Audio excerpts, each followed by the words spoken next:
Hi friends, నేను మీ శ్రీకాంత్. జనవరి 11th Gangtok వచ్చాను. ఇది నా రూమ్. నేను 3 nights ఇక్కడ స్టే చేశాను. చేయబోతున్నాను. ఇక్కడి నుంచి నేను మీకు గ్యాంగ్టాక్, నతులా పాస్ ఇవన్నీ నేను కవర్ చేయడం జరుగుతుంది ఈ ట్రిప్లో. Beautiful room. చాలా చలి ఎక్కువగా ఉంది. దీంట్లో చాలా కంఫర్ట్ ఉంది. రూమ్ అయితే నాకు బాగా నచ్చింది, పెద్ద సైజు ఉంది. ఇక్కడి నుంచి మేము నతులా పాస్ బయలుదేరాము. పక్క రోజు అంటే 12వ తారీఖు. చాలా కూలింగ్ ఉంది, అసలు తట్టుకోలేనంత చలి ఉంది. ఇక్కడ 12,000 feet స్క్వేర్ హైట్కి వెళ్తున్నాం మేము. ఈ బార్డర్ రోడ్స్ ఆర్గనైజేషన్, మన మోడీ గారు ఇక్కడ రోడ్లు చేపట్టారు కాబట్టి మనం ఫాస్ట్గా వెళ్ళగలుగుతున్నాం ఈరోజు. ఇక్కడి నుంచి నతులా పాస్ అంటే ఇండియా చైనా బార్డర్ అండ్ బాబా మందిర్ ఇవన్నీ కవర్ చేసుకొని, ఇది టిసోమో లేక్. ఈ లేక్ చుట్టుపక్కల చాలా అందంగా ఉంది. ఇంకా ఇది రాను ఈ నెలాఖరికైతే ఫుల్ స్నో పడిపోయి మొత్తం స్నో క్యాప్డ్ అయిపోతుంది. ఇప్పటికే -2 ఉండింది మాకు. చలి చాలా తట్టుకోలేనంత చలి ఉంది. బ్రీజ్ ఎక్కువ ఉంది. ఈ ఐస్ కూడా కొంచెం చూడండి, నదిలో అక్కడక్కడ గడ్డ కట్టేసి ఉంది. ఇది ఒక అడ్వెంచర్ ట్రిప్ లాగా అనిపించింది. చాలా చలికి తట్టుకోలేకపోయాం, బట్ వెళ్ళాము. మా బ్రదర్ ఫ్యామిలీ కూడా ఈ ట్రిప్లో జాయిన్ అయ్యారు. చాలా బాగుంది, బ్యూటిఫుల్ ప్లేస్.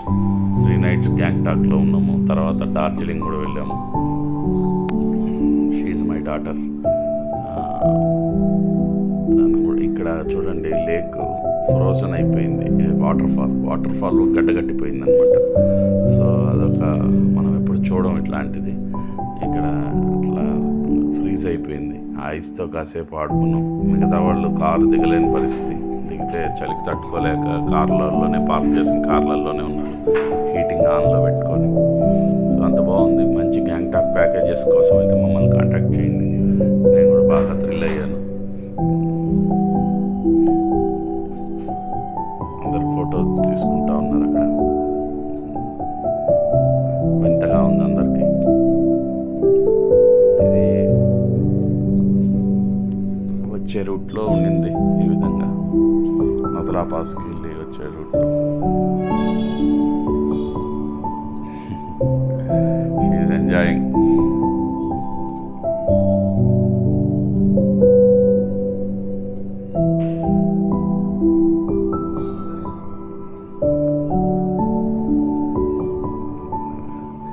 గడ్డలాగాను చాలా వచ్చింది, ఐస్ క్యూబ్ లాగా.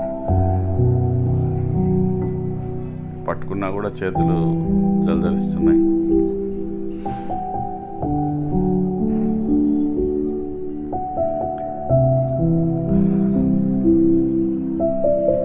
ఇది పైన Nathula pass water point. Water point ఆ పైకి వెళ్తారు అక్కడ నుంచి చూసేదానికి. అక్కడ 12,000 feet హైట్లో ఉన్నాం ఇప్పుడైతే. 12,000 feet హైట్. అక్కడి నుంచి ఇంకా అదే ఎండ్ పాయింట్ అనమాట. నెక్స్ట్ వెనకాల ఉండేది చైనా బార్డర్. ఇంకొకటి ఏంటంటే, ఇక్కడికి వచ్చిన తర్వాత మన మొబైల్లో టైం కూడా మారిపోతుంది. మేము 12 o'clockకి 11:30కి అక్కడ ఉంటే, అక్కడికి రాగానే 12 o'clockకి 2 o'clockకి మారిపోయింది టైం. మా వాళ్ళంతా అసలు అయితే కోట్ తీయలేకపోతున్నారు. నేనైతే ఏదో ఫోటోల కోసం అని ఇంకా తీసి, అతి కష్టం మీద తీసి జాకెట్ తీసి నిల్చోవడం జరిగింది. అక్కడ ఉండే బ్రీజ్కి అసలు గాలి పీల్చడం కూడా కష్టంగా ఉంది. ఇంకా పైన ఎలా ఉంటుందో చూడాలి.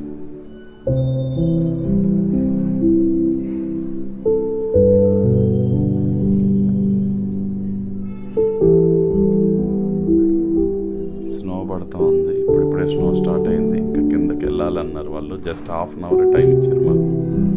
ఇంకా అది చైనా బార్డర్ అనమాట. పైకి వెళ్ళి కిందకి వచ్చేయాలి. వాళ్ళు తొందరగా వెళ్ళిపోమన్నారు. మళ్ళీ ఈవినింగ్ క్లైమేట్ మారిపోతే చాలా కష్టం అవుతుంది. ఇది ఒక బుద్ధిస్ట్ టెంపుల్. ఇక్కడ మ్యూజియం ఉంది. ఆ మ్యూజియంకి టికెట్ తీసుకొని తర్వాత కేబుల్ కార్కి వెళ్ళాం. గ్యాంగ్టాక్ పైనుంచి రోప్వేలో నుంచి చాలా అందంగా ఉంది. మంచి సీనిక్.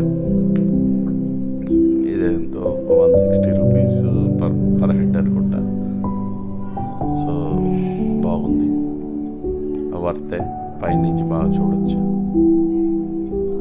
ఇది బించ్ కరీ వాటర్ ఫాల్స్. ఇక్కడ వాటర్ ఫాల్స్ దగ్గర ఒక బోట్ షికార్ లాగా పిల్లలకి బాగా తయారు చేశారు. ఇది కూడా బాగుంది. ఇక్కడ కేవ్స్ ఉన్నాయి, చాలా కేవ్స్ ఉన్నాయి, రెస్టారెంట్స్ ఉన్నాయి ఈ వాటర్ ఫాల్స్ ఏరియాలో. మనం ఏదైనా ఆర్డర్ చేసి ఇక్కడ తినచ్చు కూడా. అంతా చైనీస్ ఐటమ్స్ ఎక్కువ ఉంటాయి. డ్రింక్స్ కూడా అలౌడ్ ఇక్కడ ఈ బించికారి వాటర్ ఫాల్స్ దగ్గర. మ్యూజిక్ ప్లే చేస్తూ ఉంటారు, చాలా బాగుంటుంది.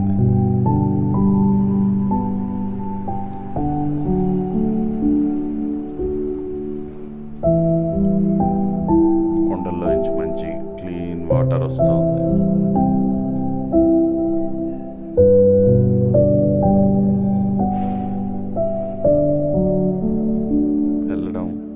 వెళ్ళే రూట్ కూడా కొంచెం వెస్ట్ బెంగాల్ ఏరియా వరకు, బాగ్డోగ్రా ఎయిర్పోర్ట్ నుంచి వెస్ట్ బెంగాల్ ఏరియా వరకు చాలా టఫ్ ఉంది రోడ్డు.